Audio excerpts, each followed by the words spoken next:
Supreme industries और L&T finance का top management जो है वो जुड़ेगा। सबसे पहले सुप्रीम इंडस्ट्रीज की बात करते हैं। 1942 में बनी कंपनी, प्लास्टिक प्रोडक्ट्स की मैन्युफैक्चरिंग में एक जाना पहचाना नाम है। कंपनी के पोर्टफोलियो में इंडस्ट्रियल प्रोडक्ट्स हैं, मोल्डेड फर्नीचर है, पैकेजिंग प्रोडक्ट्स है। इन सब की बड़ी रेंज के साथ साथ प्लास्टिक पाइपिंग सिस्टम निर्माण भी कंपनी करती है। ऑटो, इलेक्ट्रॉनिक्स, दूसरे इंडस्ट्रीज़ के लिए प्लास्टिक के पार्ट्स और सब असेंबली यहाँ पर बनाती है कंपनी। अभी रियल्टी से मांग बढ़ने से कंपनी के डिमांड में, इंडस्ट्री में बेहतरी आने की उम्मीद है और इन तमाम पहलुओं पर बातचीत होगी। सुप्रीम इंडस्ट्रीज़ के MD MP तापड़िया साहब हमारे साथ जुड़े हुए हैं। तापड़िया जी, आपका बहुत बहुत स्वागत है इस खास पेशकश में। और चलिए, डिमांड ऑफ टेक सितंबर में यहाँ पर पिकअप होती हुई दिखाई दे रही है। सर, ग्रीन शूज जो कि अब रियल एस्टेट सेक्टर में दिखाई दे रहे हैं, उम्मीद बहुत ज़्यादा होगी फेस्टिव सीजन को लेकर, क्या कहेंगे आप?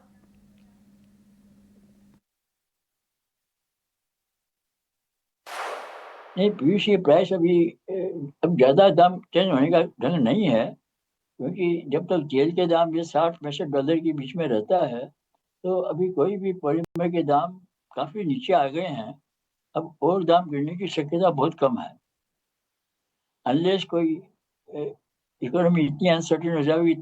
तेल के दाम तो $65 घूम रहे हैं, it can go down to $55, कोई बोलते $50 भी हो सकता है। ऐसी कोई बात होगी तो दाम गिर सकते हैं। आज के दिन जो दाम आए हुए हैं वो काफी बॉटम लेवल पर आए हुए हैं। देखिए, पहले 6 महीने में बरसात बहुत अच्छी रही है, बरसात लंबे पीरियड रही है। सितंबर में बरसात चल रही है, तो सितंबर तो अभी 2 हफ्ता बाकी है, तो सितंबर एंड का तो अभी अब आज कैसे बोल सकता हूँ मैं।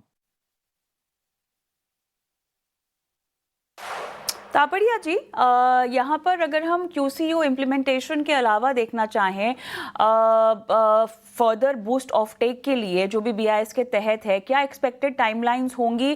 किस तरह का क्वालिटी मेजर यहाँ पर हम जो है आता हुआ देखेंगे?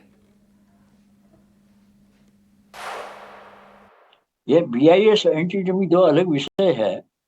BIS का पीरियड है आपको दिसंबर तक का एक्सटेंड किया हुआ ओनली इन PVC।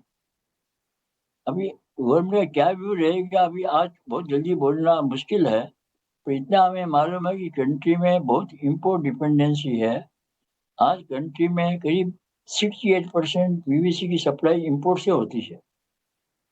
इस परिस्थिति में कंट्री में वेट कि रिलायंस और अडानी दोनों के प्लांट आने वाले हैं दिसंबर 2026 से मार्च 2027 के बीच में। या तो उनके आने के बाद इम्प्लीमेंट करे या पहले करे, मैं बोल नहीं सकता हूँ।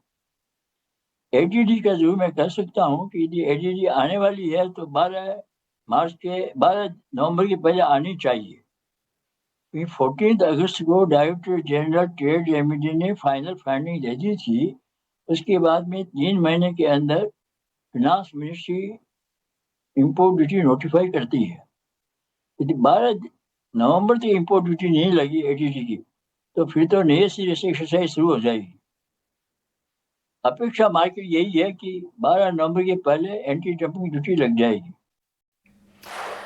वैल्यू एडेड बिजनेसेस के ग्रोथ को लेकर सर कोई योजना है जिसके बारे में आप हमें जानकारी दे सकते हैं आज की इस पेशकश में?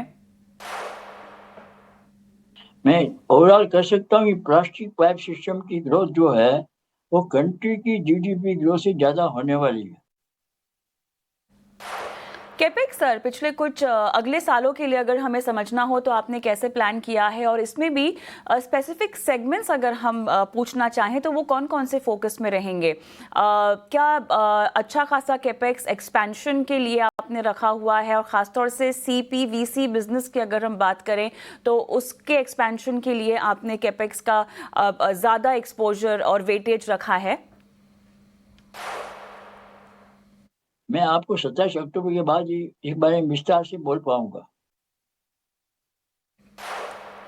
चलिए तापड़िया सर, अच्छा लगा आपसे बातचीत करके। आपने बिजनेस के हर पहलू के यहाँ पर सवाल दिए, बहुत बहुत धन्यवाद आपका।